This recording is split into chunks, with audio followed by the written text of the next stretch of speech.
Halo semuanya, Assalamualaikum warahmatullahi wabarakatuh. Salam sejahtera bagi kita semuanya. Berjumpa lagi tentunya dengan saya Haris, masih di channel YouTube Ahmad Riz Effendi Bapak Ibu. Dan pada kesempatan kali ini, ini saya memberi info ya Bapak Ibu ya, memberikan info bagaimana sih solusi yang terkena desil 610 dan bantuan PKBPNT-nya menjadi tidak cair di pencairan tahap 2 ataupun tahap 3 agar nanti bisa cair lagi. Itu bagaimana caranya? Tentunya cara ini ditempuh khususnya bagi mereka yang ternyata secara kenyataan itu memang sangat membutuhkan ya, ataupun berada di bawah garis kemiskinan atau prasejahtera. Tapi kalau kenyataannya itu memang sudah sejahtera atau mampu, ya solusi ini akan sulit ditempuh. Tapi terserah Bapak Ibu sekalian, nanti kalau ingin mencoba solusinya ya dipersilakan, jadi monggo saja. Nah, solusinya bagaimana Mas agar nanti diharapkan bantuannya pada pencairan ke depan itu bisa cair lagi? Nah berikut Bapak Ibu penjelasan lengkapnya. Baik Bapak Ibu sekalian, terima kasih masih menyimak info di channel YouTube Ahmad Riz Effendi tentunya. Dan pada kesempatan kali ini saya akan sedikit sharing informasi atau berbagi informasi terkait solusi bagi yang tercoret bantuannya karena masuk desil 6-10 atau dikategorikan sejahtera atau mampu yang sudah terbaca oleh sistem.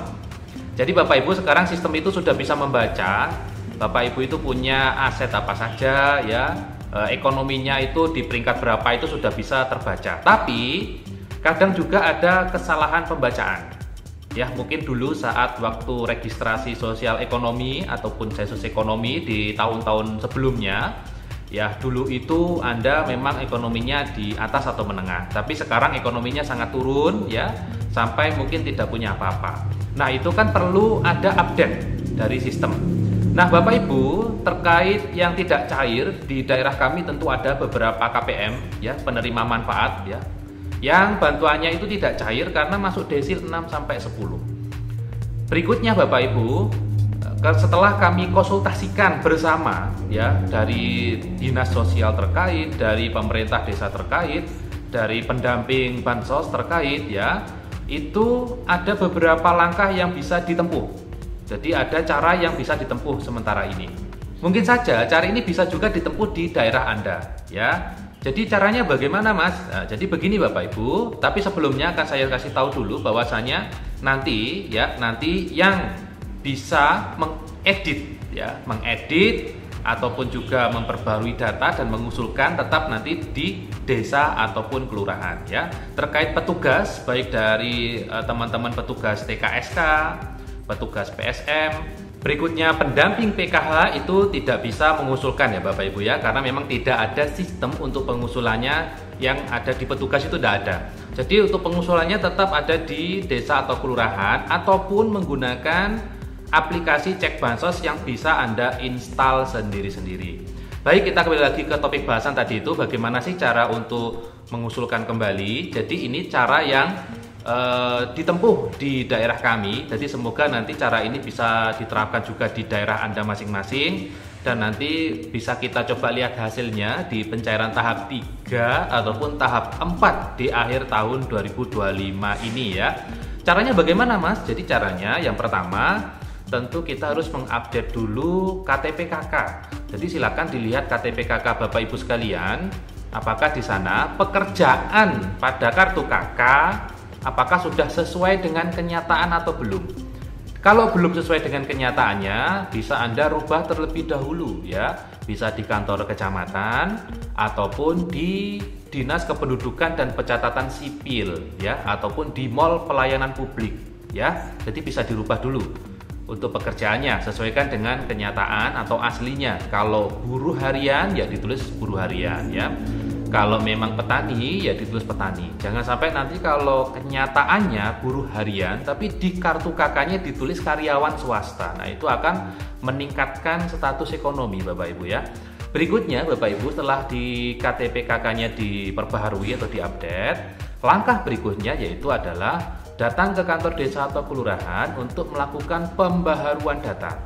Ya, jadi nanti di sistem SIKNJ yang ada di desa atau kelurahan Kalau menu pembaruan datanya itu muncul, maka Anda bisa sampaikan ke operator SIKNJ ya, operator SIKNJ yang ada di desa atau kelurahan untuk meminta perubahan data. Bisa jadi pada sistem DTSEN ada beberapa data yang sebenarnya pada kenyataannya itu tidak ada. Misal contoh gini, di DTSEN Anda tercatat punya sepeda motor 3. Kenyataannya saat ini adalah sepeda motornya hanya 1. Nah, itu perlu dirubah, perlu diupdate. Pada DTSEN Anda terbaca listriknya itu 1.300, pada kenyataannya 450. Itu silakan bisa dirubah gitu ya. Jadi setelah ada nanti pada DTSEN atau di SIKNJ ya, nanti akan ditanyai kembali untuk melakukan perubahan data ya.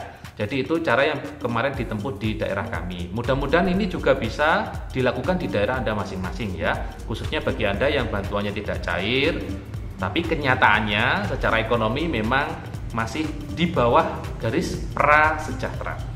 Selanjutnya, setelah pembaruan data, berikutnya bagaimana Mas? Nah, berikutnya yaitu adalah pengusulan ulang.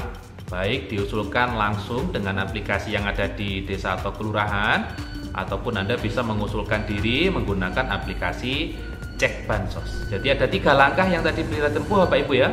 Yang pertama pembaruan data KTP KK, Anda bisa pembaruan sendiri. Yang kedua datang ke kantor desa kelurahan untuk pembaruan data pada SIKNJ. Yang ketiga ini adalah pengusulan ulang. Pengusulan ulang, bantuan apa yang ingin Anda inginkan, apakah PKH ataukah BPNT gitu ya. Jadi itu Bapak Ibu langkah-langkah yang bisa ditempuh ya terkait adanya Desil 610 yang bantuan PKH BPNT-nya tidak cair. Semoga ini bisa bermanfaat bagi Bapak Ibu semua ya. Kami di sini hanya bisa membantu memberikan informasi dari kasus yang sudah dialami di daerah kami. Ya, semoga langkah-langkah yang kami lakukan di daerah kami juga bisa diterapkan di daerah Bapak Ibu sekalian, atau bahkan dari petugas di sana juga sudah melakukan langkah-langkah ya terkait membantu jenengan semua agar nanti bisa cair kembali jika memang masih sangat-sangat layak membutuhkan.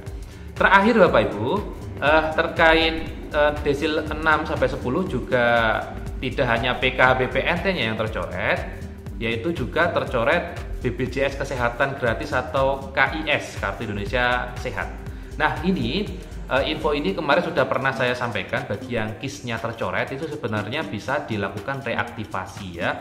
Jadi bisa dilakukan reaktivasi. Berikutnya apakah reaktivasi ini masih berlangsung saat ini, yaitu kami masih belum tahu info lengkapnya ya. Tapi kalau nanti memang BPJS kesehatannya itu sudah nonaktif ya, dan Anda mungkin ingin mendapatkan kembali BPJS kesehatan ya, tadi itu langkahnya sama, yaitu diusulkan lagi baik di sistem SIKNJ desa kelurahan ataupun dengan aplikasi Cek Bansos ya.